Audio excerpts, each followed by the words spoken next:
Pronto, agora sim, não é? Você também que está aí acompanhando essa escola dominical neste domingo, no dia do Senhor, você é muito bem-vindo. Nós estamos aqui na Igreja Presbiteriana de Nova Granada, alegres pela tua presença também, e os irmãos aqui presentes nesta manhã também. Nós vamos dar sequência ao estudo deste pequeno livro aqui, mas tão importante, não é? Que temos visto já há algumas semanas, onde a gente tem procurado responder algumas perguntas difíceis, temas polêmicos, de modo geral, a respeito de Deus, da pessoa de Deus. E hoje a gente vai ver aí, quem é o Espírito Santo? Há muita complexidade sobre isso, não é? No meio religioso, a respeito de quem é o Espírito Santo. O que a gente vai ver aqui então nessa manhã? Quais são os objetivos dessa lição? Você vai terminar essa aula entendendo que o Espírito Santo é uma pessoa, percebendo a sua pessoalidade em suas ações, na atuação dele. Conferir o testemunho de nossos irmãos do passado. O que a igreja disse sobre o Espírito Santo no passado, quando olhou para ele à luz da Escritura? E louvar a Deus pela existência e presença do Espírito Santo na vida cristã. A divisão da lição é muito simples, não é? Uma introdução, a gente vai ver aqui, olhando para a Escritura, que o Espírito Santo é uma pessoa. Qual é a atuação do Espírito Santo? O Espírito Santo nos símbolos de fé reformados, desde lá do século XVI, conclusão e aplicações. Então vamos lá, quem é o Espírito Santo? Se você pudesse falar algo sobre ele, o que você diria?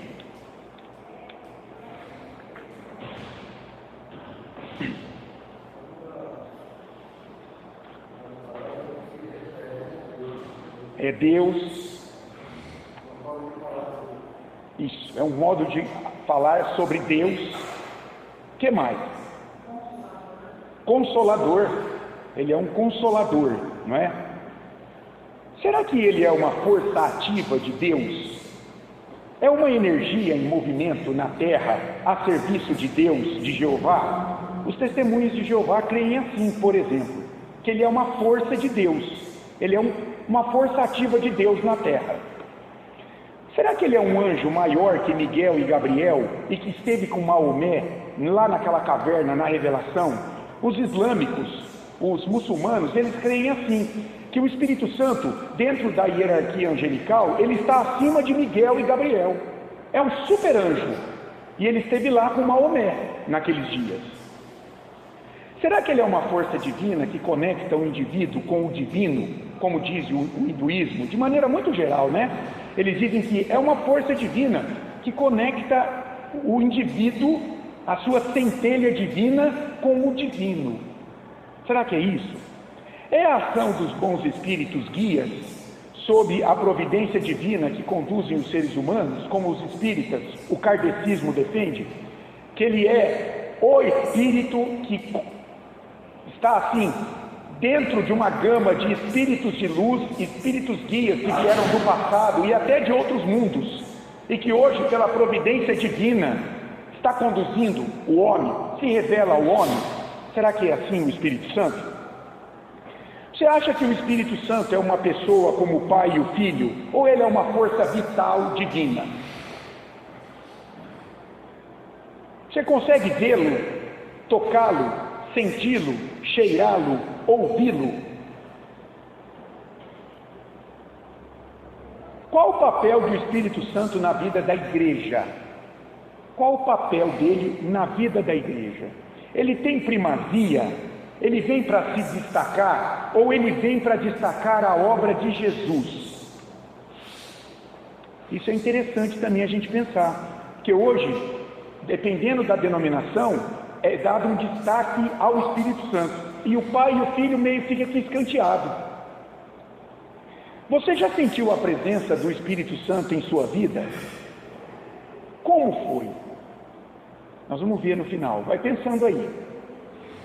Que evidências da ação do Espírito Santo você observa na igreja? Quando você olha para a igreja aqui, pensando na nossa igreja, você vê a evidências da ação do Espírito Santo? Ou será que o culto é frio demais e aqui ele não trabalha? E na tua vida? Qual é a evidência da ação do Espírito Santo? Como que você vê ele atuando na tua vida a partir da igreja que você tem frequentado? Pode entrar. Alguém pode controlar o Espírito Santo? Isso é interessante, não é?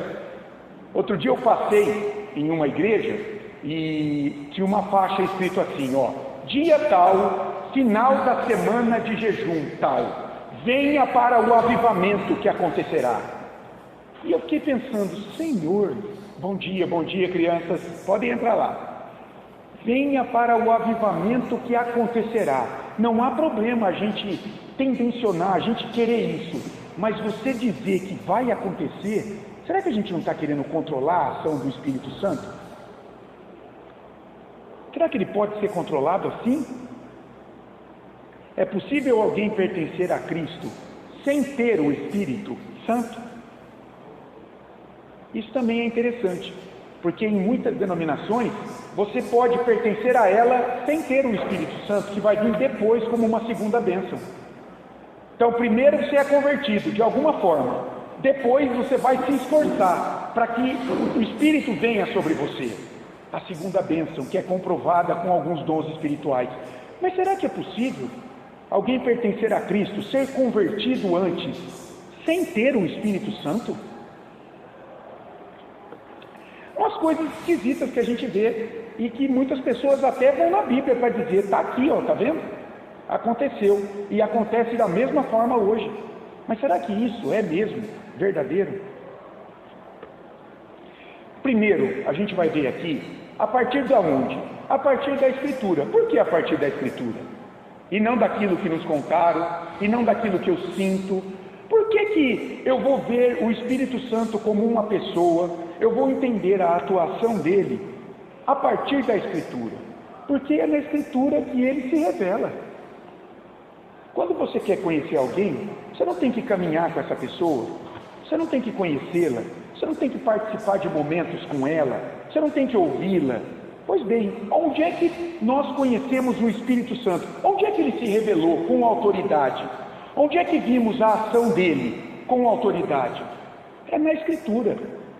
É uma regra confiável que Deus nos deixou. Fora da Escritura, e a gente vai chegar nesse ponto, eu creio que pessoas podem ter uma experiência sensível com o Espírito Santo, mas guardem para ela. Agradeçam a Deus esse momento em que ela sentiu o Espírito testificar com ela de alguma forma, mas é preciso que ela guarde para ela isso. É perigoso quando a gente tem esse tipo de experiência pessoal e a gente vai para um púlpito e diz, agora o Espírito mandou dizer que é assim. É perigoso isso, porque isso foi algo que Deus testificou com a vida dela. Não necessariamente outra pessoa vai sentir a mesma coisa, entende? Nós cremos como reformados que Deus, ele é muito maior que a Escritura, e ele pode se revelar de maneira pessoal a algumas pessoas, pode, mas isso é algo que Deus deu a ela. Isso não dá autoridade para ela vir e dizer, Deus vai dirigir a igreja agora a partir desta revelação pessoal. Esse é o problema das seitas, meus irmãos.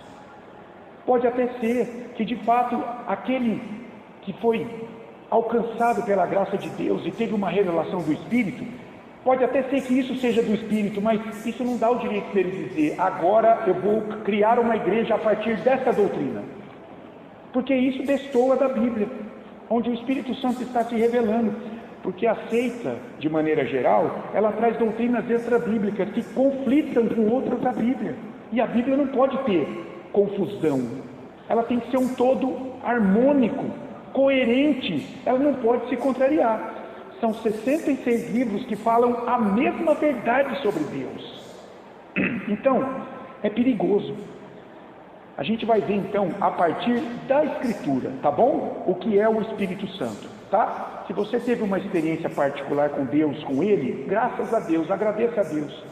Mas eu quero mostrar para você nessa manhã o que é o Espírito Santo a partir da Bíblia. E quando a gente... Então nós vamos ter que ir para a Bíblia. Então a gente vai ver vários textos aqui, tá? Fique tranquilo, se você não conseguir abrir todas as vezes que eu chamar um texto aqui, preste atenção no texto que eu vou ler aqui para você. Essa aula vai ficar gravada depois. Caso você queira, você pode acessá-la no canal da igreja e você vai ter os slides lá. A hora que chegar o slide, dá um pause e vai procurar aqueles textos para meditar com mais calma neles, tá bom? Não precisa correr para anotar, nada disso. Então, primeiro, eu quero ver com você o seguinte: o Espírito Santo, para nós, cristãos reformados, é uma pessoa. Ele fala. Você quer ver como ele fala? Atos capítulo 13, a gente lê assim, ó. Atos 13, 2. E servindo eles ao Senhor e jejuando, disse o Espírito Santo, olha só, a igreja lá de Antioquia: separai-me agora Barnabé e Saulo para a obra que os tenho chamado. O Espírito Santo disse. Apocalipse, capítulo 2, versículo 7, a gente lê assim, ó. Quem tem ouvidos, primeira a carta ali da igreja a Éfeso, quem tem ouvidos, ouça o que o Espírito diz às igrejas. Jesus, por meio de um anjo, está ditando ao apóstolo João Apocalipse. E ele está dizendo, ó, o Espírito Santo está dizendo essa carta às igrejas. É ele falando. Mas ele também ouve. Olha João 16, 13. João 16, 13. Quando vier, porém, o Espírito Santo da verdade, ele vos guiará a toda a verdade. Porque não falará por si mesmo, mas dirá agora tudo o que tiver ouvido de mim e do meu Pai, e vos anunciará as coisas que hão de vir. Aqui está, ele ouve e ele fala. Mas ainda, ele dá testemunho da sua própria existência. Olha João 15, 26. Quando, porém, vier o Consolador, né, Patrícia? Ele é Consolador, que eu vos enviarei da parte do Pai, o Espírito da verdade.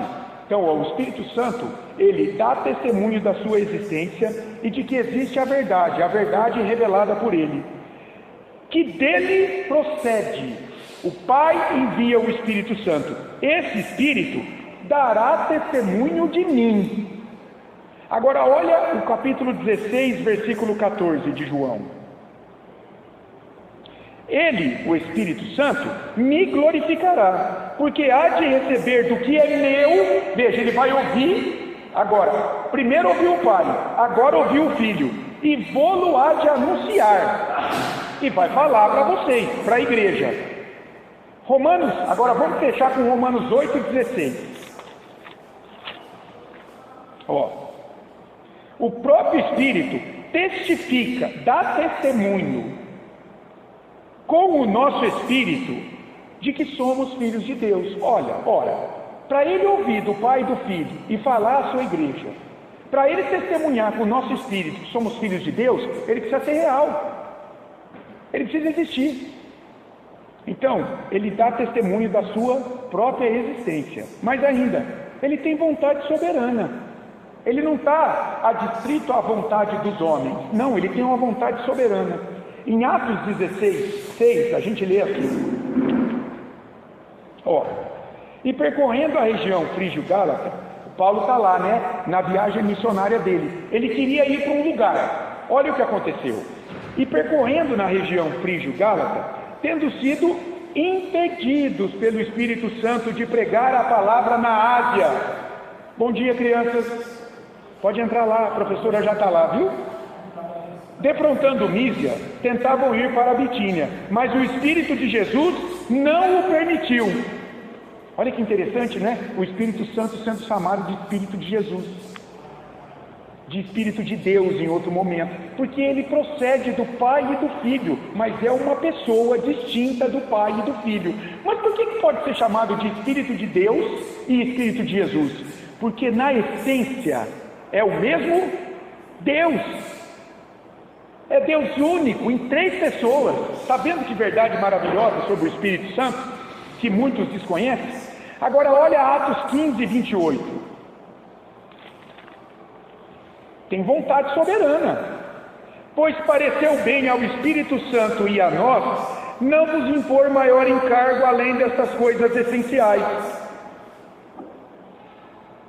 Os apóstolos precisaram se reunir para decidir uma questão. Qual era a questão? O gentil que aceita a fé em Cristo precisa ou não passar pela circuncisão, como o judeu passava? E tanto a igreja quanto o Espírito Santo entendeu: não precisa, é só ter fé em Cristo, não precisa passar pelo ritual da lei, a circuncisão, para se tornar cristão. O judeu vinha do judaísmo, havia passado pela circuncisão. Pela fé em Cristo ele era cristão, mas muitos judeus estavam obrigando os gentios a passarem pela circuncisão para se tornarem cristãos.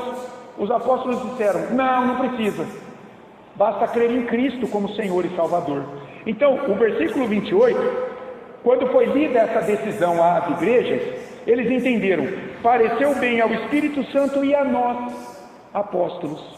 Então, aqui revela que o Espírito Santo tem uma vontade soberana, não está ligado aos homens. Então, os homens podem marcar um avivamento para o dia tal? Não pode, né? Como se dependesse do homem o avivamento e não do Espírito Santo.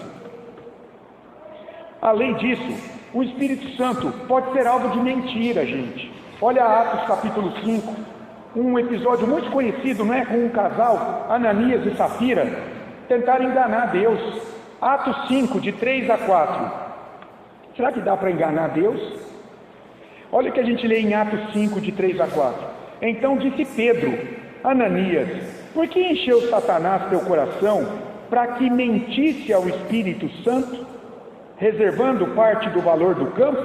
Conservando-o porventura não seria teu, e vendido não estaria em teu poder? Como, pois, assentaste no coração este desígnio? Não mentiste aos homens, mas a Deus. Entenderam aí? Esse casal mentiu a Deus, que antes no versículo 3 é chamado de Espírito Santo. Então isso já é uma evidência de que o Espírito Santo não é força, não é homem, mas é Deus, uma pessoa. Além disso, ele pode ser entristecido. Olha Efésios 4:30. Havendo perguntas, levantem a mão, tá bom? Efésios 4:30. E não entristeçais o Espírito de Deus, ó, o Espírito Santo sendo chamado de Espírito de Deus, no qual fostes selados para o dia da redenção. Além disso, ele pode ser resistido. Atos 7:51. Homens de dura cerviz, é Estevão aqui, né? Próximo a ser apedrejado ali, está dizendo: homens de dura cerviz, orgulhosos e incircuncisos de coração e de ouvidos, vós sempre resistis ao Espírito Santo. Estava lá Deus manifestando o seu poder, transformando corações, mas aqueles que não haviam sido chamados estavam resistindo, se opondo à obra de Deus ali. Foram denunciados por Estevão.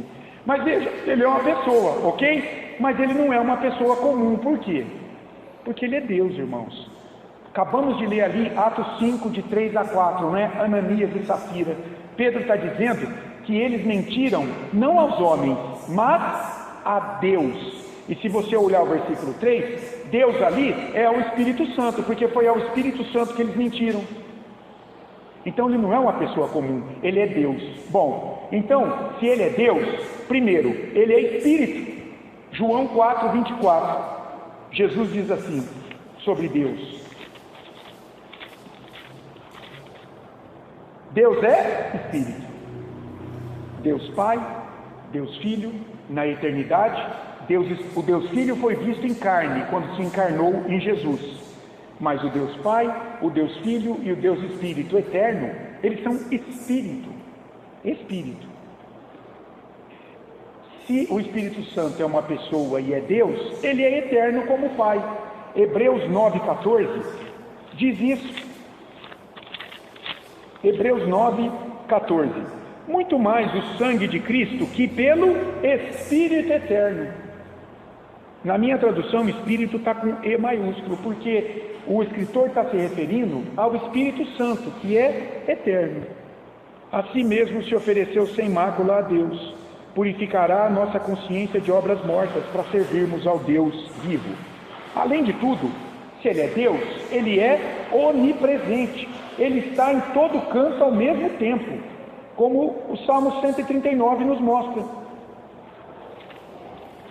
Salmo 139, de 7 a 10. Para onde me ausentarei do teu Espírito, ó Deus? Para onde que eu vou me ausentar? Para onde fugirei da tua face? Se subo aos céus, lá estás. Se faço a minha cama no mais profundo abismo, lá estás também. Se tomo as asas da alvorada e me detenho nos confins do mar, ainda lá me haverá de guiar a tua mão e a tua destra me susterá. Se Deus, o Espírito Santo, é Deus, é pessoa, Ele é Espírito, Ele é eterno, Ele é onipresente, está em todo tempo, em todo lugar, como Deus. Mas ainda, Ele sabe de tudo, como Deus, Ele é onisciente. 1 Coríntios capítulo 2, olha o que Paulo nos diz. 1 Coríntios capítulo 2, versículos 10 e 11. Mas Deus nos revelou pelo Espírito, porque o Espírito a todas as coisas perscruta, até mesmo as profundezas de Deus. Porque quando os homens sabem as coisas do homem, senão o seu próprio Espírito que nele está, assim também as coisas de Deus, a sabedoria de Deus, os planos de Deus, o propósito de Deus, ninguém as conhece, senão o Espírito de Deus. Olha que comparação interessante. Quem te conhece melhor do que o teu Espírito? Teu Espírito. Assim, quem é que conhece melhor o Pai, senão o Espírito do Pai? O Espírito Santo, que Ele envia, que dele procede, a terceira pessoa da Trindade.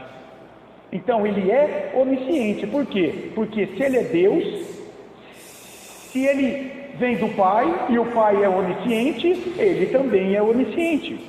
Não adianta querer esconder algo do Espírito, Ele já sabe antes até da gente pensar as coisas.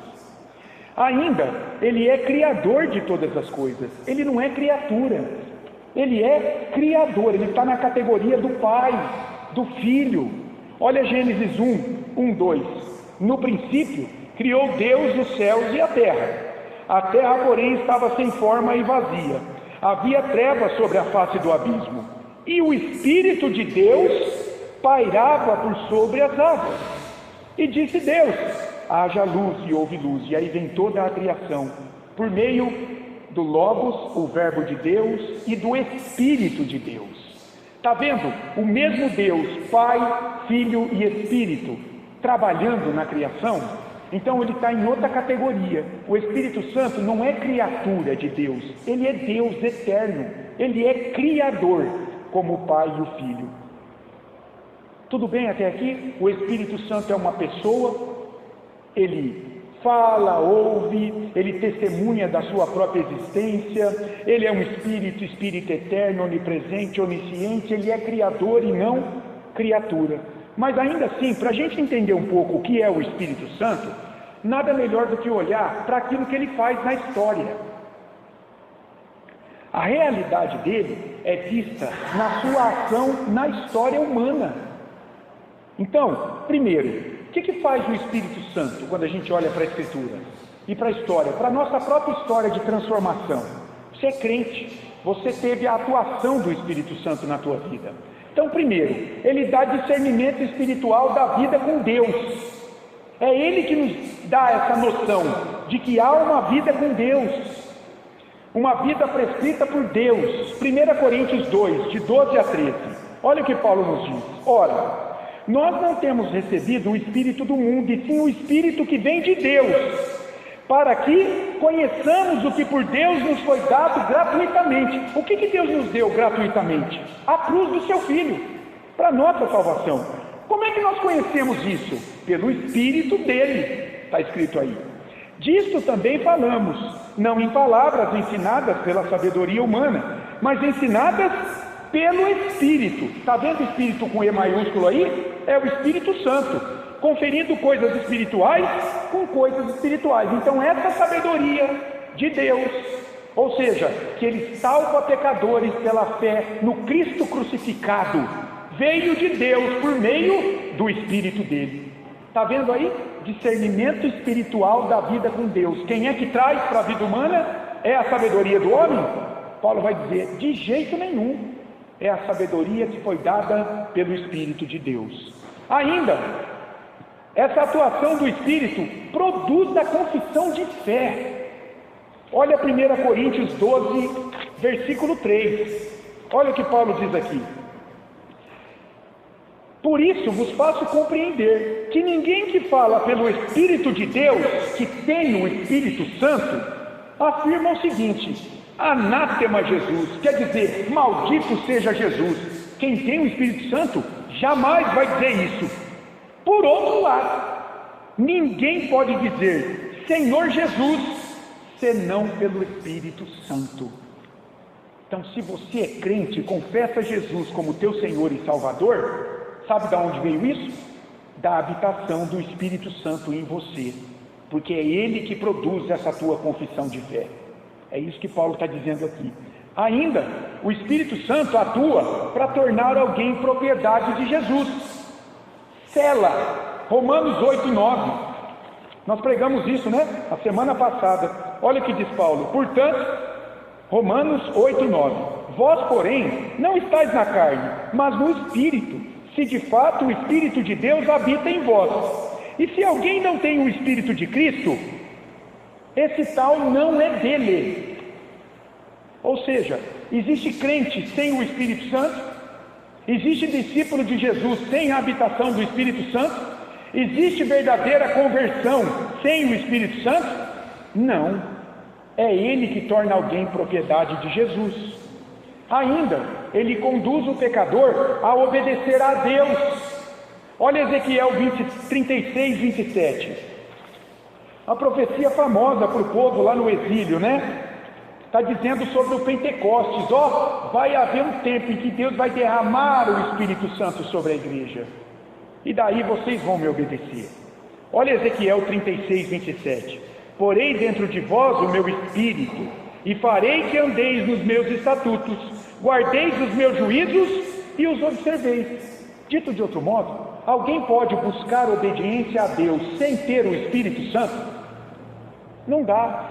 Isso aqui é uma palavra de juízo para muitos que estavam lá no exílio. Por quê? Porque não obedeciam a Deus. Não tinham nem vontade nem capacidade de obediência a Deus. Mas Ezequiel está trazendo uma promessa de plenitude do Espírito para a vida da igreja. Foi cumprida lá em Pentecostes, em Atos 2. E é vista hoje, quando alguém é regenerado pelo Espírito, nasce de novo para uma nova vida. Mas ainda, o Espírito Santo, ele concede ao cristão o privilégio de buscar a Deus como Pai, meu querido. Pai, Abba, Pai. Olha Gálatas 4, 6. E porque vós sois filhos, enviou Deus ao nosso coração o Espírito de seu Filho. Olha aqui agora, o Espírito Santo sendo chamado como o Espírito de seu Filho. Então é o Filho? Não é o Filho, é outra pessoa, mas na essência é o mesmo Deus. Por isso pode ser chamado de Espírito do Filho, porque procede do Pai e do Filho. E esse que tem o Espírito do Filho, o Espírito Santo, ele pode dizer: Abba, Pai. Abba é uma palavra no aramaico que denota intimidade. Papai, paizinho, é isso que significa. Que bênção, irmãos. Hoje, pelo Espírito Santo, eu e você podemos nos dirigir a Deus e chamá-lo de papai. Denota proximidade, intimidade, o amor desse pai. Ainda, o Espírito Santo dá poder ao cristão para mortificar pecado. Meu irmão, uma das maiores evidências de regeneração é isso. Deus abriu o teu olho para os teus pecados e agora Ele te dá força para você reconhecê-los e lutar contra eles. Olha Romanos 8,13. Romanos 8,13. Porque se viverdes segundo a carne, caminhais para a morte. Se vocês forem conduzidos por esse princípio natural que deprava o homem, que nasce conosco, que é a nossa natureza espiritual caída, se a gente for conduzido por ele em nossa vida, nós vamos morrer. Mas se pelo Espírito, essa preposição pelo lá no grego significa se pela instrumentalização do Espírito, se pela condução do Espírito, se pela atuação do Espírito mortificardes os feitos do corpo, certamente vivereis. Então, se vocês, agora auxiliados pelo Espírito Santo, caminharem cada dia, reconhecendo, não tendo prazer, lutando contra o pecado presente no nosso corpo, porque ele ainda é presente, então, isso é significado de vida espiritual agora e vida eterna depois. Então, quem é que dá poder para o homem lutar contra os seus pecados para matá-lo um pouquinho mais a cada dia? É o Espírito Santo.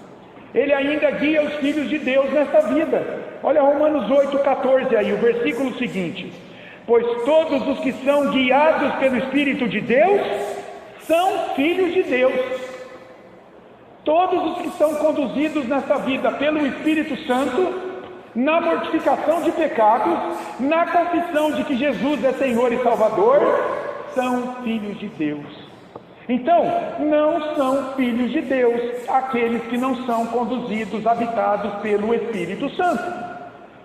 Paternidade espiritual na Bíblia não é genética, não é biológica, é espiritual. Filho de crente não necessariamente é crentinho.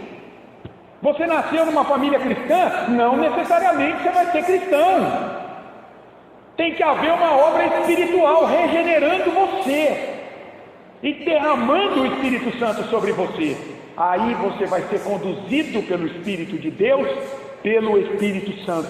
Aí você vai ser filho de Deus. Gente, a maioria das pessoas desconhece essa verdade bíblica. É muito bonito e agradável você ouvir as pessoas vivendo uma vida ímpia, mas gritando a plenos punhos: eu sou filho de Deus, Deus vai cuidar de mim. E você olha para a vida da pessoa, não tem testemunho nenhum de que caminha com Deus. Triste isso, um engano teológico terrível, que o Espírito Santo é quem esclarece. Ainda, o que ele faz? Ele dá as palavras certas sobre Deus. Você quer conhecer quem é Deus? Você precisa ter o Espírito Santo, porque é o Espírito de Deus que revela quem é Deus. Não parece claro? 1 Coríntios 2,13, Paulo diz assim, disto também falamos, não em palavras ensinadas pela sabedoria humana, mas ensinadas pelo Espírito. E antes ele falou, o Espírito de Deus. Aí nós vamos conferir coisas espirituais com espirituais.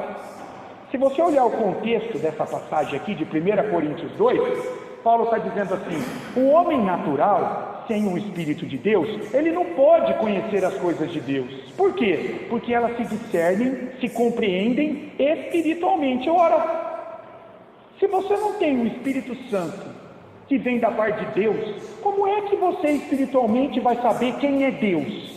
Não tem jeito, não casa. Você está com o teu espírito humano, com a tua sabedoria humana, e ela não pode revelar quem é Deus, porque quem revela Deus é o Espírito de Deus, é o Espírito Santo. Então a gente começa a entender, meus irmãos, por que muitas pessoas negam a existência do Espírito Santo. Por que muitas dizem, ele é só uma força ativa, ele não é uma pessoa. Ele é o chefe de espíritos guias que guiam os homens, espíritos que vieram de outro mundo, do passado, para conduzir os homens hoje a uma boa vida. Por que negam o Espírito Santo como singular, único? Porque não tem o Espírito Santo. Entenderam? Daí é impossível. É o homem natural apenas, com a sabedoria humana, mundana, como diz Tiago, dele. Ainda, olha que importante, que o Espírito Santo faz? Ele aplica a obra da redenção ao coração, irmãos. Você só pode reconhecer Jesus Cristo como teu Senhor e Salvador e crer na cruz como o único sacrifício que Deus aceitou para o perdão dos teus pecados, porque o Espírito Santo selou isso no teu coração. Olha primeiro Efésios 1,13. Em quem também vós, Paulo está falando para a igreja, para os Efésios, o que aconteceu com eles? Depois que ouvistes a palavra da verdade, o evangelho da vossa salvação, então, foi pregado o evangelho a eles, a palavra da verdade. O que aconteceu? O Espírito trouxe fé. Ele vai falar em Efésios 2,8. Trouxe fé. tendo nele também crido, nele no quê? No Evangelho da salvação. Eu preguei, vocês creram, e daí? Daí vocês fossem selados com o Santo Espírito da promessa. O selo quer dizer, vocês se tornaram propriedades de Deus. Lembra a carta antigamente que você punha um selo no correio? O que significava uma carta selada? Ela tem dono, ela tem proprietário. Tanto é que se bater no destinatário e não encontrar ninguém, ela volta para quem? Para quem a enviou, para o remetente. Não era assim? Por quê? Porque ele é o dono daquela carta. Pois bem, o selo do Espírito Santo no coração do crente é isso. Deus é o teu proprietário agora. De maneira ordinária, comum, você ouviu a pregação, você creu nela, você se tornou propriedade do Senhor. Eu digo de maneira comum, porque nós já vimos isso aqui em outros estudos. Deus pode salvar alguém de modo extraordinário, alguém que não tem o conhecimento dessa palavra, mas que busque a Deus. Lembra que Deus se revela tanto na criação geral quanto na consciência de todo homem? Pode ser que um eleito esteja por aí, e Deus de maneira soberana vai conduzi-lo a buscá-lo, e Deus se revela a ele de alguma forma, e pode salvar essa pessoa, mas de maneira ordinária, a salvação está aqui, na pregação da palavra. O que mais faz o Espírito? Convence do pecado. João 16,3, né? Um dos textos mais claros sobre isso. João 16:8. Quando ele vier, Jesus falou no versículo 7 anterior sobre o Espírito Santo, o que ele vai fazer? Ele vai convencer o mundo do pecado, da justiça e do juízo. Quem convence você do teu pecado é o Espírito Santo. E isso tudo, a gente tem que fazer uma autoanálise da nossa vida, porque muita gente dentro da igreja não está convencida de pecado, não está convencida de determinados pecados, se justifica o tempo todo, em vez de dar ouvidos ao Espírito e começar a lutar contra aquilo que Deus está mostrando a ele ou a ela. Então, olha que a gente precisa sempre fazer um autoexame da nossa vida, da nossa fé, para que a gente não seja enganado pelo pecado, porque o pecado corrompe e engana. Então, o Espírito Santo, meu amado, é aquele que convence você do pecado. Sim, Juarez.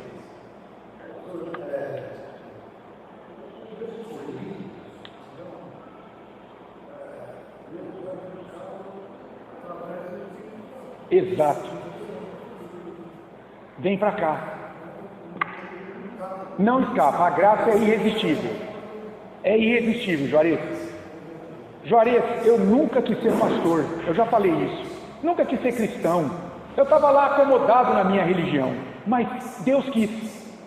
Graças a Deus. E eu não pude fazer nada. Quando eu fui a um culto público e ouvi o evangelho sendo pregado, caiu aquilo em cima de mim, fechou, me segurou amorosamente, porque não há maior amor do que o que Deus deu por nós na cruz. Então, não é que Deus te prende, Ele te força a aceitá-lo, não, Ele te conduz amorosamente a Ele, Ele vai te quebrantando, Ele vai se mostrando a você, e você vai entendendo a doçura e a grandeza e o privilégio de conhecer e caminhar com esse Deus nessa vida. E daí, você não quer mais largar Ele. É isso, Juarez. Graças a Deus que a graça é irresistível, porque se dependesse de mim e de você, ninguém estava aqui nessa manhã. Ninguém. Ainda, o Espírito, ele ensina, olha, isso aqui é importante, ele ensina e lembra os cristãos do ensino da palavra. Isso aqui é importante, meus irmãos. Olha só, para aqueles que só destacam os dons espirituais, não, se não tem aquela emoção forte, se eu não arrepio, se eu não choro, se eu não ouço meu irmão gritar, correr, então o Espírito não está atuando. Será que isso aí é a obra principal do Espírito Santo? Olha o que Jesus diz em João 14:26. Não estou dizendo que isso não pode acontecer numa reunião pública onde o Espírito atua, mas será que tem que ter isso necessariamente para o Espírito estar atuando? Olha João 14:26 comigo.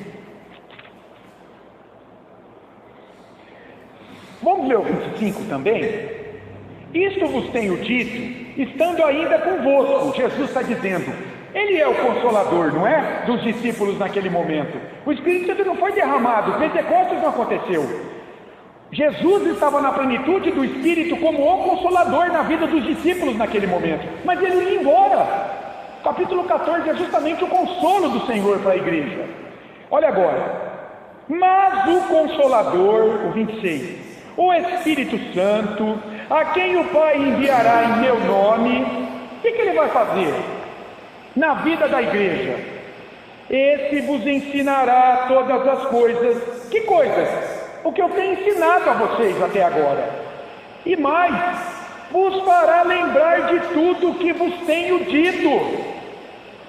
Meus irmãos, o Espírito Santo morando na vida da igreja, na vida de cada membro do corpo de Cristo, é para guiá-los à verdade ensinada por Ele na Escritura hoje. Ele faz lembrar, Ele traz o conhecimento e Ele guia.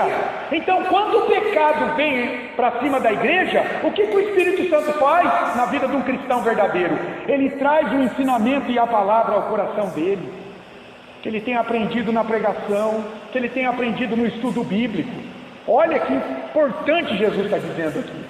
E só um minuto lá, só para eu concluir. E lá em Mateus 28, olha o que disse Jesus, ó, na grande comissão. Lembrei agora, né? Ó, vamos ler Mateus 28, de 18 a 20.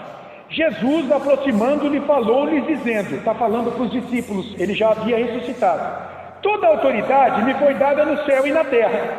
Ide, portanto, fazei discípulos de todas as nações, batizando-os em nome do Pai, do Filho e do Espírito Santo. Aqui a gente já vê a divindade do Espírito Santo como Deus, né? Está no mesmo patamar do Pai e do Filho. E agora, o que eles deveriam fazer? Bom, batizou no nome do Pai, do Filho e do Espírito, quer dizer, essa pessoa agora é a habitação da Trindade bendita. O Pai, o Filho e o Espírito, Deus único, habitam nele, pela habitação do Espírito Santo, ensinando-os a guardar todas as coisas que vos tenho ordenado. Quem é que vai ensinar os discípulos acerca do que Jesus ensinou? O Espírito Santo. Por quê? Porque eles foram batizados no Espírito Santo. Entendeu como casa as informações? Então, qual é a obra principal do Espírito Santo na vida da igreja? Não é o dom espiritual, meu irmão. É ensinar e relembrar a vontade de Deus às pessoas. É conduzi-las a um conhecimento cada vez maior de quem é Deus, do que Ele quer para mim e para a sua vida como filho dele nessa terra. Agora é claro que Ele pode manifestar os dons que Ele quiser, mas isso é da parte dele.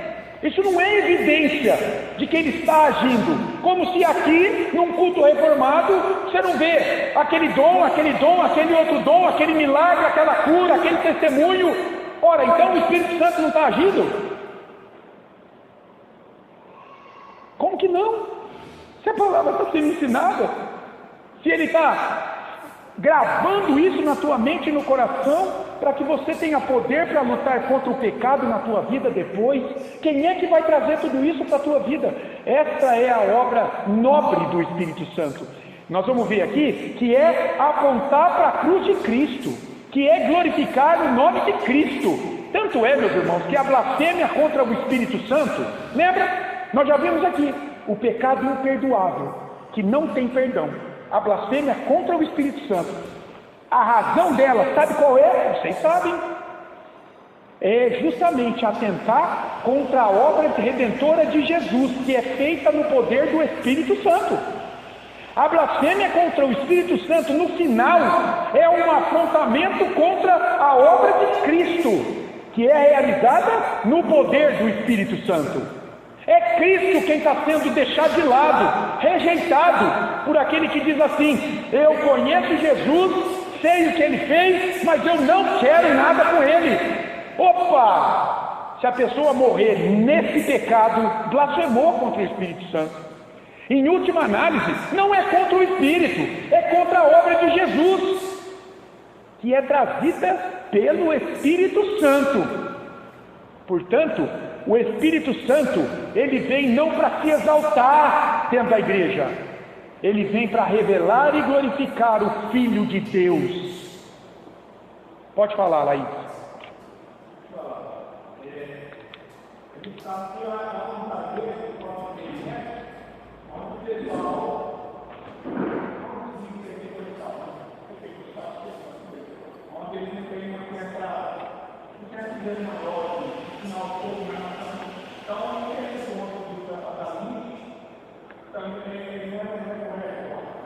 Mas não tem como alguém que encontrou Cristo e foi consolado pelo Espírito Santo, mais tratado de mais sofrer, também é uma situação muito não fácil da pessoa, mas é essa liberdade de orar, de navegar, acho que não podia ser somado, não podia ser escolhido, porque a pessoa era assim, uma pessoa famosa, que é só uma coisa que ela faz, então a pessoa não pode se emocionar, com o Espírito Santo, para chegar a Deus, com controle, então tem coisas que você tem muita cuidado, porque existe sim momentos de emoção, se é questão de uma pessoa, ou alguém que gosta, e você acredita, então você não gosta de você precisa falar. Agora, você imagina alguém que encontrou com isso, e Deus revelou a ela pela palavra,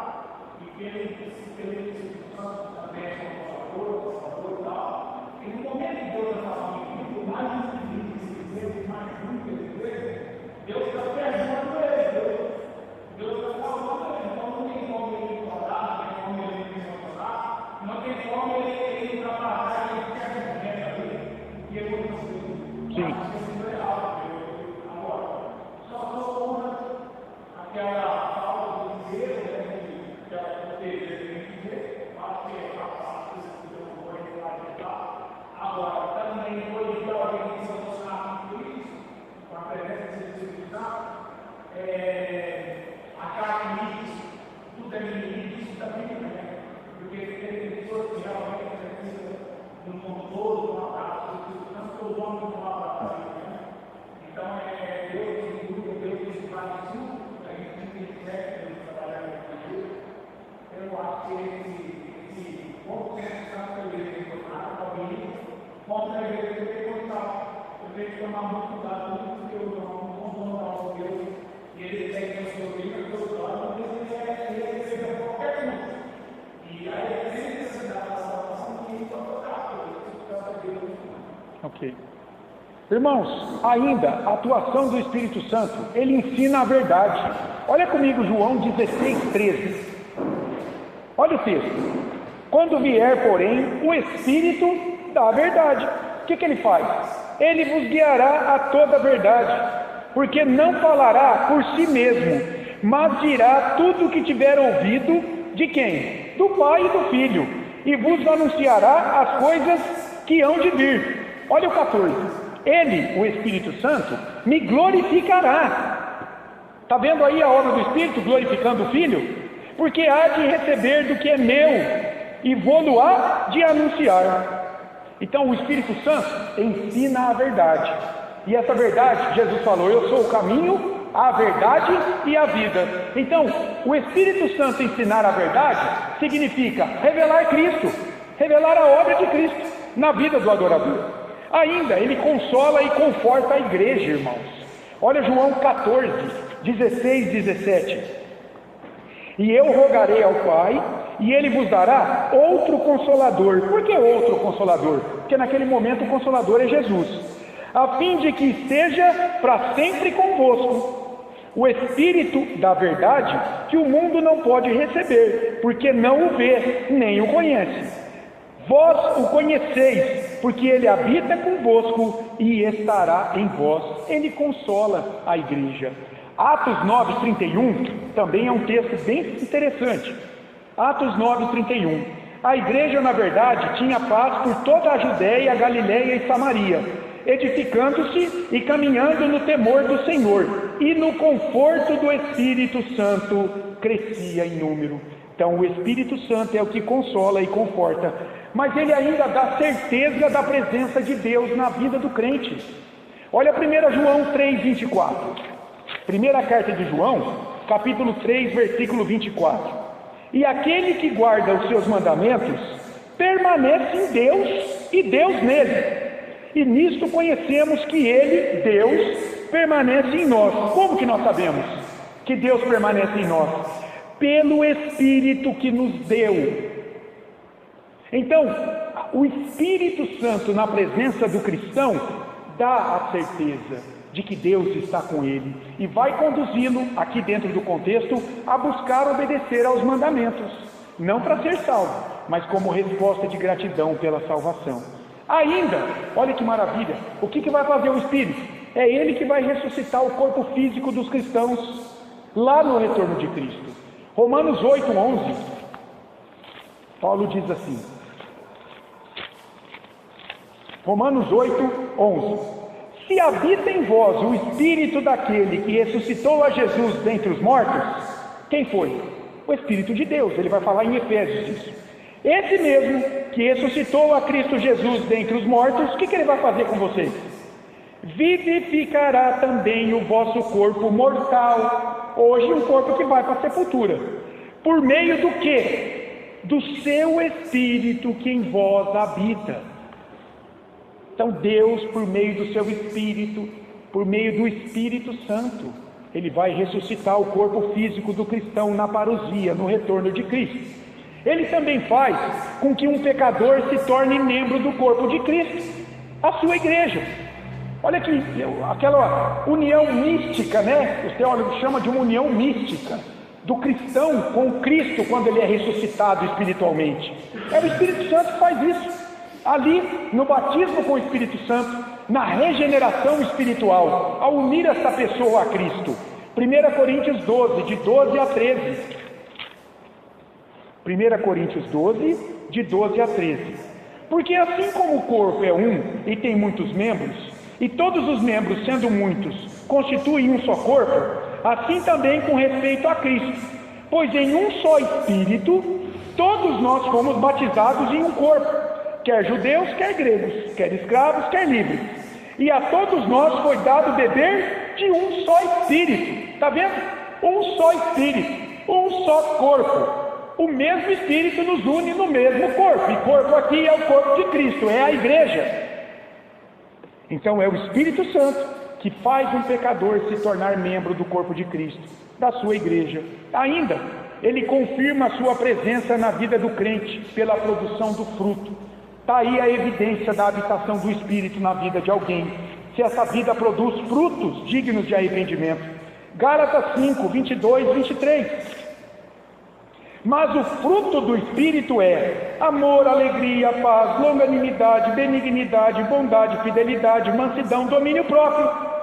Ou seja, aqueles que têm a habitação do Espírito, eles dão como resultado a produção do fruto do Espírito, que é tudo isso aqui.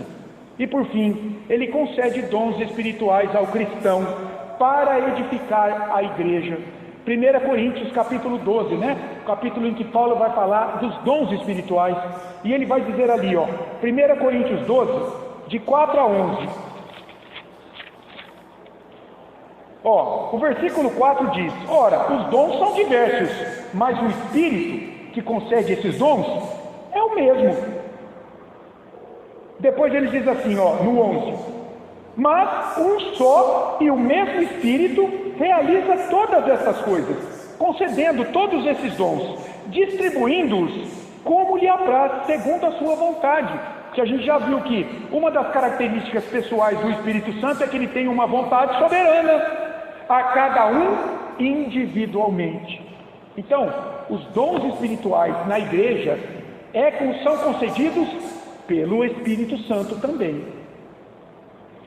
Vamos ver agora o que os símbolos de fé reformados falam sobre o Espírito Santo. Apenas 3, tá? Eu vou ler o artigo 11 da Confissão Belga, que foi uma confissão dada por Guido de Breze em 1561 para as igrejas reformadas da Holanda, logo depois da Reforma Protestante.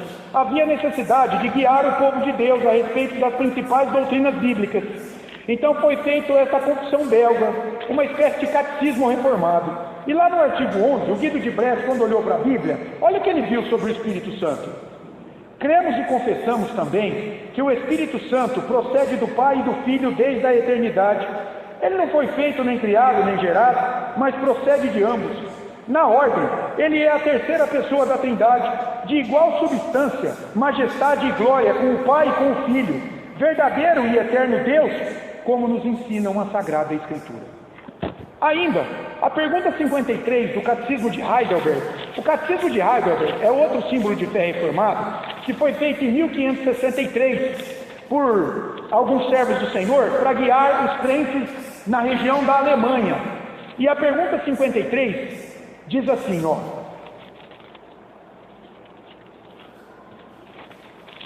sobre o Espírito Santo.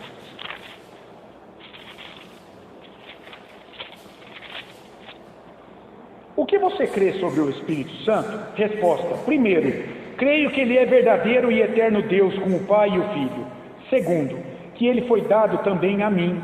Por uma verdadeira fé, ele me torna participante de Cristo e de todos os seus benefícios. Ele me fortalece e fica comigo para sempre. E por fim, a Confissão de Fé de Westminster, não é? Que foi feita ali de 1643 a 1649, lá em Westminster, por mais de 120 teólogos reunidos pelo parlamento inglês para trazer uma confissão de fé à Igreja da Inglaterra. Lá no capítulo 2, no parágrafo 3º, eles entenderam assim, quando olharam para a Bíblia e para o Espírito Santo. Na unidade da divindade, há três pessoas de uma mesma substância, poder e eternidade. Deus o Pai, Deus o Filho e Deus o Espírito Santo. O Pai não é gerado nem procedente do outro ser. O Filho é eternamente gerado do Pai. E o Espírito Santo é eternamente procedente do Pai e do Filho. Então, meus amados, quem é o Espírito Santo? Ele é Deus, a terceira pessoa da Trindade bendita. O Espírito Santo, então, não é apenas a consciência moral humana em desenvolvimento e que dirige as escolhas certas e erradas na vida humana. Os psicólogos chamam de superego, aquela parte do nosso cérebro que dirige todas as nossas escolhas certas e erradas. É a nossa consciência moral. Eles dizem, é isso aí que os cristãos chamam de Espírito Santo. A nova era chama de consciência cósmica. E nós vimos aqui que o Espírito Santo não é nada disso. O Espírito Santo, de outro lado, não são os espíritos guias, provenientes do passado ou de outros mundos, que vêm à Terra para ajudar os homens a encontrar o caminho da verdade, falando ao interior de muitos deles, ou usando outras pessoas mais habilidosas, os médiums, para se comunicar com as pessoas. Não. Os espiritistas, kardecistas creem assim, que o Espírito Santo é o nome que é dado para os espíritos guias, os espíritos de luz, que vêm de outros mundos, vêm do passado para guiar os homens. Não, nós vimos que o Espírito Santo também não é isso. O Espírito Santo é Deus Espírito, a terceira pessoa da Trindade. Ele é o agente executivo da Trindade, aplicando ao coração do cristão a salvação operada na cruz do Calvário e promovendo a sua santificação, ou seja, uma vida cada vez mais de fé e arrependimento de pecados, rumo à glória eterna. Ele não foi criado, nem gerado, mas ele procede do Pai e do Filho eternamente. Os teólogos chamam de a processão do Espírito Santo. Veja, ele não é criado, ele não é gerado eternamente como filho, mas ele procede eternamente do Pai e do Filho. Como que é isso? Não sei. Há muito mistério aqui. Como é que o Filho é gerado eternamente, mas nunca deixou de existir? Não sei. Os testemunhos de Jeová, para negar a divindade de Jesus, vão dizer assim, não, ele foi criado no tempo. Porque quando eles veem o verbo gerar eternamente, eles dizem, um dia o pai existiu sem filho. Mas como que um pai foi pai sem filho? Explica para mim. Não sei. Deus sempre foi concebido como pai. Ok, como é que ele pode ter sido pai em algum momento na eternidade sem ter filho? No entanto, a Bíblia diz que ele foi gerado eternamente.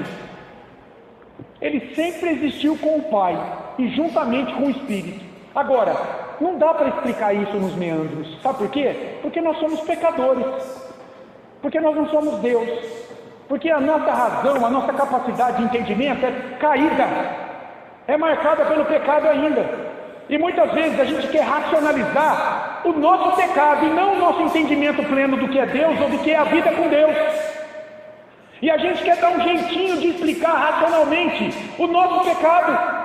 E aí, sabe o que acontece? Nós nos mantemos no pecado, nos afastamos da verdade de Deus. Cuidado com isso, meu caro. Se dobre à tua limitação racional. Você não vai conseguir explicar tudo na Bíblia. Como Deus, o Espírito Santo é único. Ele é criador e não criatura. Ele é soberano em sua vontade e ele vive na vida dos cristãos. Então vamos fazer algumas aplicações. Você acha que o Espírito Santo é uma pessoa como o Pai e o Filho? Ou você acha que ele é apenas uma força, uma energia? O que você acha depois desse estudo? Pode falar. Ele é uma pessoa ou ele é uma força? Pronto. O Filho e o Espírito. 3 pessoas num Deus. Pronto. É isso que cremos como cristãos. Você consegue vê-lo, tocá-lo, senti-lo, cheirá-lo, ouvi-lo? Você consegue? Ele não é espírito, irmãos? Deus é espírito. Jesus falou lá em João 8. Não dá para ver um espírito, tocar. Tem gente que para crer precisa ver. Entende? Lembra de Tomé? O que Jesus disse para Tomé? Pareceu Jesus ressuscitado para aquele monte de discípulos lá. Tomé não estava. Tomé disse: se eu não colocar o dedo na ferida, se eu não ver, jamais eu crerei. E Jesus aparece depois e diz: feliz aqueles que creram sem ver. Isso é a obra espiritual. Pode falar, pastor. Isso, nós vamos ver. Ouvi-lo e senti-lo, né? Olha só, como ouvir o Espírito Santo hoje? Hoje, não no passado, que ele se revelava por sonhos, em teofanias, em imagens. Como é que você ouve o Espírito Santo hoje? Eu achei tão interessante, o Hernandes Dias diz assim, ó: você quer ouvir o Espírito Santo falando? Lê a Bíblia em voz alta. Você concorda com isso ou não? Isso é muito radical, irmãos. Vai ter muito cristão dentro de igreja reformada que vai dizer: não, isso é coisa da doutrina reformada. Eu ouço o Espírito Santo falando comigo na rua. Ele fala, eu conheço até a voz dele. Às vezes ele está gripado, é mais rouco, às vezes a voz é mais fina.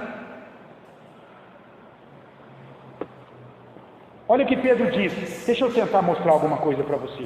2 Pedro, capítulo 1.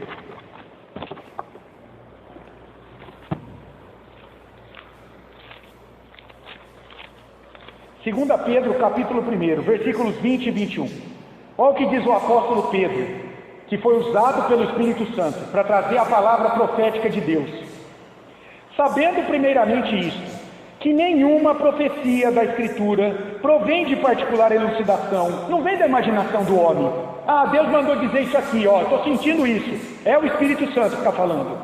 Porque nunca, jamais, qualquer profecia foi dada por vontade humana. Entretanto, homens santos, ou seja, humanos, mas que eram diferentes, falaram da parte de Deus, movidos pelo Espírito Santo. Ok, como é que Deus continua fazendo isso hoje? Olha lá, Hebreus capítulo 1. Volta um pouquinho comigo. Hebreus capítulo 1, versículos 1 e 2. Havendo Deus outrora, no passado, falado. Como é que Deus falou? E ele falou pelo Espírito Santo, certo? Era assim que os homens santos falavam. Lembra, Pedro? Da parte do Espírito Santo, que estava nele. Como que Deus falou no passado? Muitas vezes e de muitas maneiras aos pais pelos profetas. Como é que Deus falou no passado? Antes da Bíblia ter sido completada? Por sonhos, visões, teofanias, onde ele apareceu na figura humana, falando, trazendo a palavra por meio de profetas. Versículo 2. Nestes últimos dias, no Novo Testamento, Quando você olhar essa expressão, nestes últimos dias, o que está sendo dito é o seguinte: a partir da encarnação do Verbo de Deus, da Palavra de Deus. Como é que ele nos falou agora? Nos falou pelo Filho, a quem constituiu o herdeiro de todas as coisas, pelo qual também fez o universo. Ok, e o Filho? Falou através de quem? Quem é aquele colégio apostólico que caminhava ouvindo todo o ensinamento do Filho, na plenitude do Espírito Santo? Eram os apóstolos, aqueles que foram ungidos pelo Espírito, enviados. E agora, como é que Jesus e os apóstolos falam conosco? Nós cremos, como crentes reformados. É pelo que eles deixaram, gente. É assim que o Espírito Santo hoje fala. Você quer ouvir a voz do Espírito de maneira segura? Leia a Bíblia em voz alta. Agora, eu vou voltar no ponto. Você pode ter uma experiência muito particular com o Espírito Santo, que é entre você e Ele? Claro que pode, viu, Laís? Você pode chorar na presença do Espírito? Claro que pode. Você pode se emocionar na presença do Espírito? Claro que pode. Que homem pode tolher isso na vida de outro cristão? Como que um pastor reformado vai dizer assim: isso que você está sentindo não vem de Deus? Quem é que pode dizer isso, rapaz? Ninguém. Nenhum pastor reformado, de nenhuma envergadura, jamais vai censurar isso na vida de uma pessoa. Agora, qual é o problema?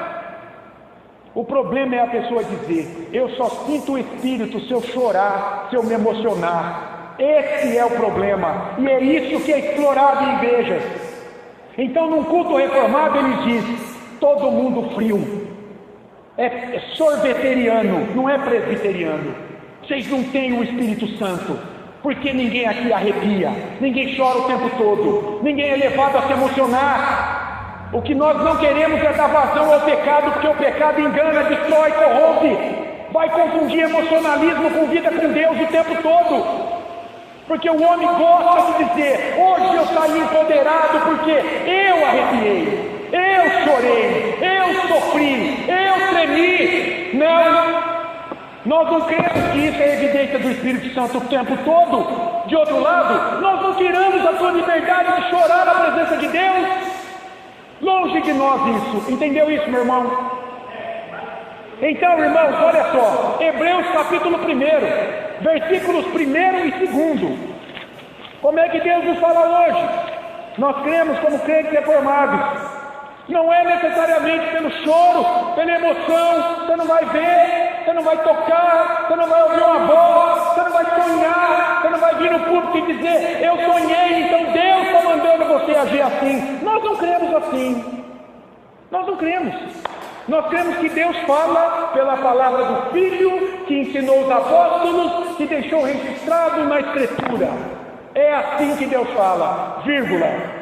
De outro lado, nós não tolhemos a tua liberdade em Deus pelo Espírito. É muito justo você ouvir uma pregação e se emocionar e chorar, é muito justo, mas a partir da pregação da palavra de Deus, e não a partir de histórias, de testemunhos abrasadores e por aí vai. É isso que nós cremos, meus irmãos. Muito mais seguro e objetivo. De outro lado, nós não tolhemos a vida da pessoa, a vida sentimental da pessoa com Deus.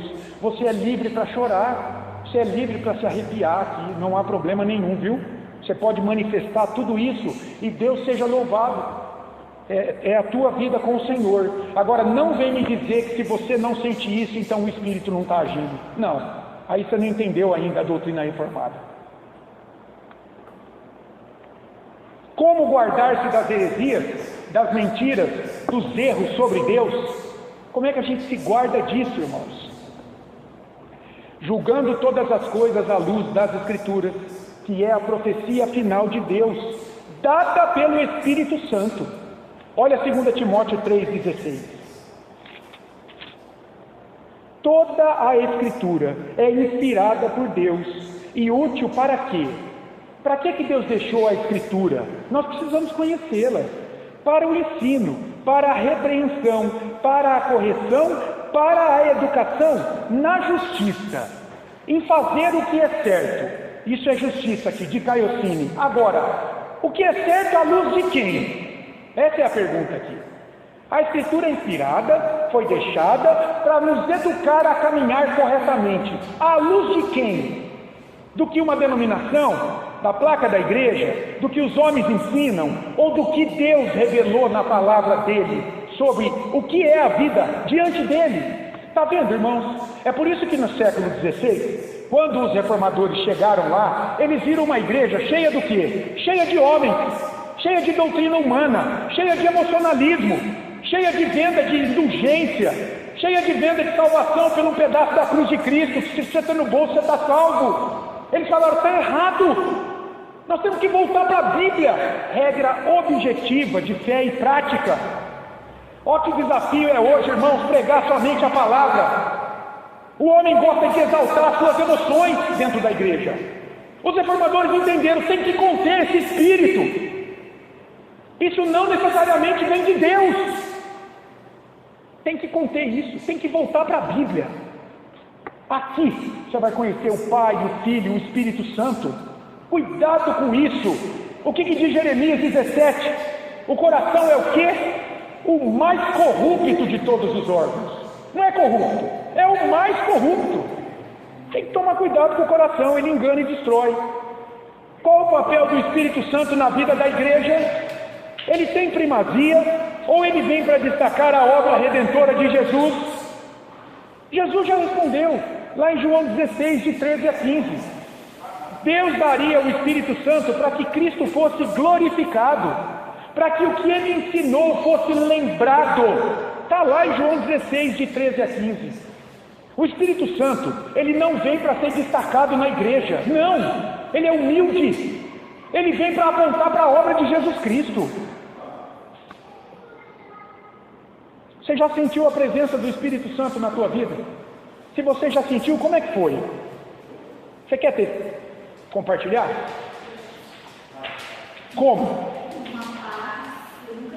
Olha aí, a Patrícia, uma paz que você nunca sentiu, algo diferente, que te eleva. Olha aí. Louvado seja Deus. Nenhum crente reformado vai dizer, ah não, isso aí é coisa da tua cabeça. Você não vai ouvir isso. É muito justo isso, Patrícia. Agora, sabe qual é o problema? É você vir na frente da igreja e desafiar os outros. Agora é assim que vocês têm que sentir. Porque se você não sentir isso, então Deus não está contigo. Aí esse é o problema. Olha que coisa maravilhosa. Mais alguém? Eu já senti também, viu? Um despertamento de espírito, um negócio que foi estranho. Sabe, eu não soube explicar. Eu não soube explicar aquilo. Eu creio que foi um testificado do Espírito de Deus com a minha vida. E eu agradeci a Deus. Mas não saí por aí falando nada. E eu entendi, meu irmão, eu entendi. Você foi correto, Laís. Você pediu equilíbrio. É isso. Isso. Está errado. Está errado. Está errado.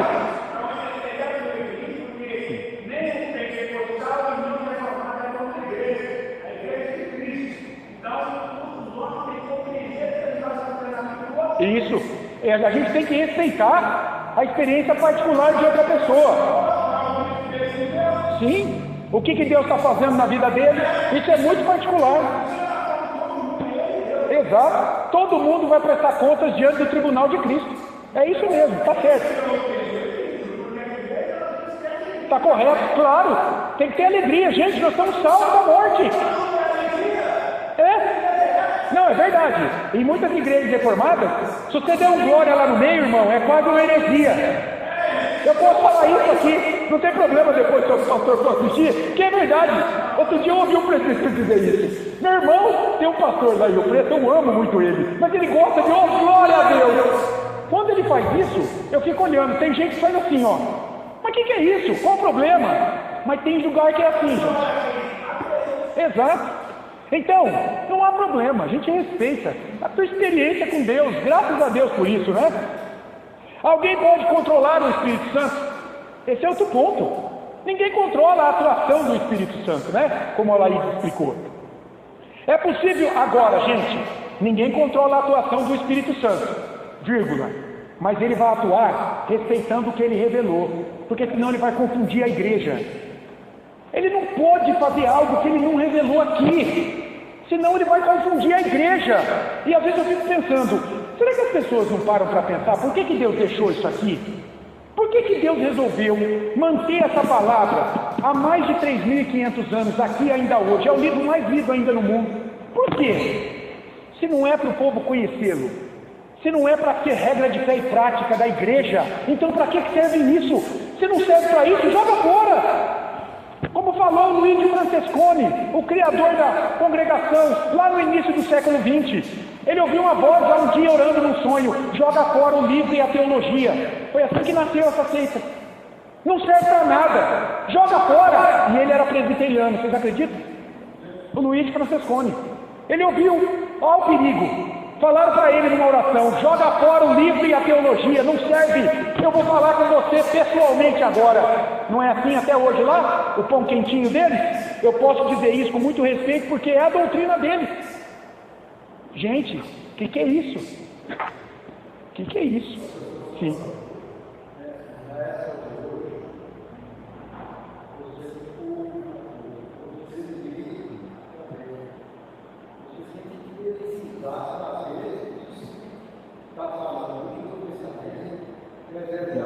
Lembra dos crentes de Bereia? Por que eles eram mais nobres do que os de Tessalônica? Porque eles faziam o que quando Paulo pregava? Eles iam lá na Escritura para ver se o que o Paulo falava estava aqui. Aí, irmão, de relativismo moral, nós temos a Escritura, a regra objetiva.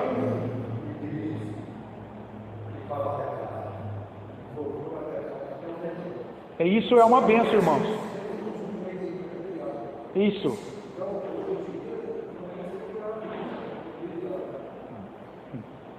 Sim.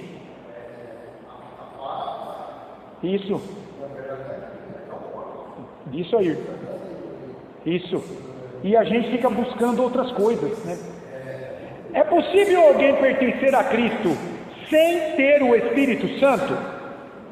Paulo falou em Romanos 8:9. E quem não tem o Espírito dele não pertence a ele. Então cuidado, gente, tem muita doutrina humana dentro de igreja que não tem base bíblica. Os homens deram um jeito, sabe, de criar algo, fizeram um contorcionismo teológico para criar, forçaram a interpretação de um texto. Está claro lá em Romanos 8:9. Não tem como você dizer: eu sou convertido a Cristo, se você não tem o Espírito Santo. Ah não, ele vem depois, segunda bênção. Não tem duas categorias de crente na igreja. Não tem. É possível alguém compreender Deus sem ter o Espírito Santo? Ficou claro hoje que não é possível? 1 Coríntios 2:14. É por isso que eles negam o Espírito Santo. Ora, o homem natural não aceita as coisas do Espírito de Deus, porque eles são loucura, e não pode entendê-las, porque elas se discernem espiritualmente. Pronto. O homem natural é o que não tem o Espírito. Ele vai aceitar as coisas de Deus como o Espírito Santo que Deus envia? Não. Então, ele não vai compreender Deus. E acabamos a aula, finalmente. Alguém quer falar mais alguma coisa nessa aula que foi além do tempo, né? Mas graças a Deus, porque vimos muita coisa aqui. Não? Vamos orar? Graças a Deus, viu? Pela presença dos irmãos, e que o Espírito Santo possa aplicar essa palavra ao nosso coração, nos trazendo mais entendimento e paz, irmãos. Você também que está aí na internet, sei que a aula ficou um pouco comprida, mas aproveite cada minuto, aproveite tudo aquilo que vimos aqui, para você fazer uma reflexão sobre a sua vida com Deus, a partir, não do que você acha, mas a partir do Espírito Santo que Deus te deu. Vamos orar? Senhor, obrigado por esse tempo que o Senhor nos deu. Que o Senhor possa, pelo Teu Espírito Santo, aplicar as verdades que foram ditas aqui ao nosso coração. Senhor, livra-nos das heresias e das mentiras. se tropecei em algo, se fui além do que deveria falar, se entrei dentro da minha mente humana caída, o Senhor me perdoe, Deus. E que o Teu Espírito não deixe que isso conduza os Teus filhos aqui presentes e aqueles que assistirão essa aula depois também, mas que seja apenas a Tua verdade, ó Deus, revelada pelo Senhor em Tua palavra, a nos guiar. O Senhor nos chamou para Te conhecer, se revela a nós, Senhor. Ó Deus, na Tua palavra e na unção do Teu Espírito Santo, abençoa os Teus filhos, que o Senhor dê Espírito dobrado a eles a cada dia, que o Senhor dê bênçãos dobradas a eles a cada dia, que o Senhor os ajude a conhecê-lo, Deus, e se contentar em conhecer o Senhor, não naquilo que os homens dizem, não no sentimento, não no emocionalismo tantas vezes explorado, mas naquilo que o Senhor tem revelado a eles em Tua palavra. Ah, Deus, nos dá contentamento em conhecê-lo em Tua palavra, é a nossa maior necessidade hoje, Senhor. Ó Deus, nos dá contentamento em conhecê-lo e desfrutar de quem Tu és em Tua palavra. Obrigado, abençoa o almoço que teremos logo mais. Te agradecemos mais uma vez pelo Alfredo, Teu servo, por cada visitante que aqui virá. Que tudo seja feito para a honra e glória do Teu nome, Senhor. E prepara-nos logo mais para cultuar ao Senhor. Assim oramos em nome de Jesus. Amém.